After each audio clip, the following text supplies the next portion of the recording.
అందరికీ నమస్కారం. Jamie Prem's YouTube ఛానల్కి స్వాగతం. నేను ఇంతకు ముందు నుంచి కూడా అలనాటి ఆణిముత్యాల కార్యక్రమం చేస్తున్నాను. ఎందుకనో ప్రేక్షకులు దాన్ని ఆదరిస్తున్నట్టుగా కనబడలేదు. అంచేతే కొంచెం మారుద్దామనే ఉద్దేశంతో ఈ వాస్తు కార్యక్రమాన్ని స్టార్ట్ చేశాను. నిన్న ఎపిసోడ్లో తూర్పు గురించి చెప్పుకున్నాం. ముందు ఎపిసోడ్లో ఈరోజు పడమర గురించి నేను చెప్తాను. పడమర వల్ల మనకి ఎలాంటి లాభాలు ఉన్నాయి, ఎలాంటి నష్టాలు ఉన్నాయి అనేది. చాలామంది ఏమనుకుంటారంటే, అమ్మో పడమర సింహద్వారం, పడమర గుమ్మం మంచిది కాదంటారు, తూర్పు గుమ్మం మంచిది అని చెప్పి అంటారు చాలామంది. అయితే నిజానికి సరిగ్గా చేసుకుంటే, మనం పడమరలో సరిగ్గా అన్నీ పెట్టుకుంటే కుబేరులో అయిపోతాం అన్నమాట. ఆ దిశ అంత గొప్ప దిశ, అది పడమర దిశ అంత గొప్ప దిశ, కుబేరం చేసేస్తుంది అది. అయితే ఎలా చేస్తుంది? వాస్తురీత్యా చక్కగా తీర్చిదిద్దినట్టుగా అక్కడ ఆ పడమరలో మనం పెట్టుకోవాలి. పడమరలో ఎలా పెట్టుకోవాలి? కొంతమంది ఏం చేస్తారంటే, పడమర సింహం ద్వారం సరిగ్గా సెంటర్లో పెట్టేస్తారు. సెంటర్లో పెట్టినప్పుడు ఏమవుతుంది?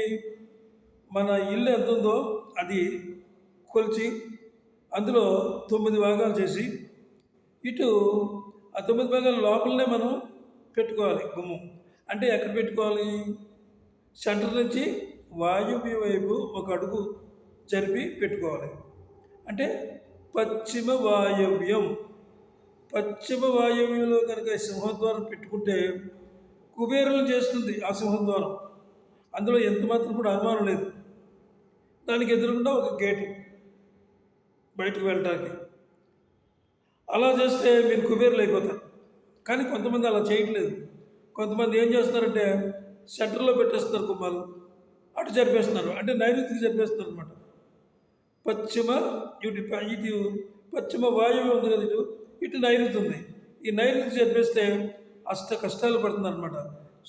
ఎందుకు పనికి రాకుండా అయిపోతున్నారు. నైరుతిలో కనుక గుమ్మ పెట్టారంటే మీరు ఆ ఇంటి యజమాని అంటే నిజంగా యజమానికి పైకి లేవలేని స్థితిలోకి వచ్చేస్తాడు ఆ యజమాని. చాలా ప్రమాదం అతనికి. ఆ జబ్బు ఏంటో తెలియదు, అన్ని కష్టాలు, ఇంట్లో అన్ని చికాకులు ఇవన్నీ కూడా ఉంటాయన్నమాట. ఎప్పుడు కూడా నైరుతికి జరపద్దు.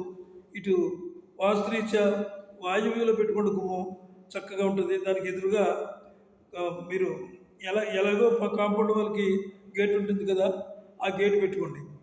ఇక్కడ ఇంకొక విషయం ఉంది. చాలామంది ఏం చేస్తారంటే, పశ్చిమంలోనూ అంటే కార్ షెడ్డు అవి ఉన్నవాళ్ళు, కార్ షెడ్ ఉంటుంది, కొంతమంది కట్టుకుంటారు, వెహికల్స్ ఏ ఉంటాయి కదా, ఆ షెడ్ని ఏం చేస్తారంటే వాళ్ళు ఎటు ఖాళీ ఉన్నట్టు కట్టేస్తారు. నైరుతిలో ఖాళీ లేదనుకోండి, ఇలాగ వచ్చేసి వాయువ్యలో కట్టేస్తారు. ఈ వాయువ్య గుమ్మం కానీ, అంటే కాంపౌండ్ వాళ్ళు వాయువ్య కాంపౌండ్ కానీ, అలాగే పడమర వాయువ్యంలో ఉండేటటువంటి కాంపౌండ్ వాళ్ళు గోడలను ముట్టుకోకూడదు. కట్టుకుంటే వాటికి జరిపి కట్టుకోవాలి. ఇలాగ కొంత ఖాళీ పెట్టుకుని, పడమర కూడా కొంచెం ఖాళీ పెట్టుకుని కట్టుకోవాలి.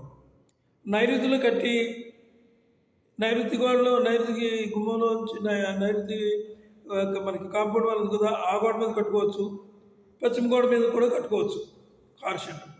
అంచేత అలా చేసుకోండి. పశ్చిమ వాయువ్య గుమ్మంలో పెట్టుకోండి. మీరు కుబేరులు చేస్తారు మీరు. సరే, మళ్ళీ ఇంకొక ఎపిసోడ్లో మనం ఇంకొక దిశ గురించి మాట్లాడుకుందాం. మరి ఈ ఎపిసోడ్ ఎంతో ఆపుదాను. అందరికీ సెలవు. నమస్కారం. మీ వీడియో నచ్చినట్లయితే లైక్ చేయండి, షేర్ చేయండి. అందరికీ ఈ విషయాలు అందుతాయి. నమస్తే, ఉంటాను.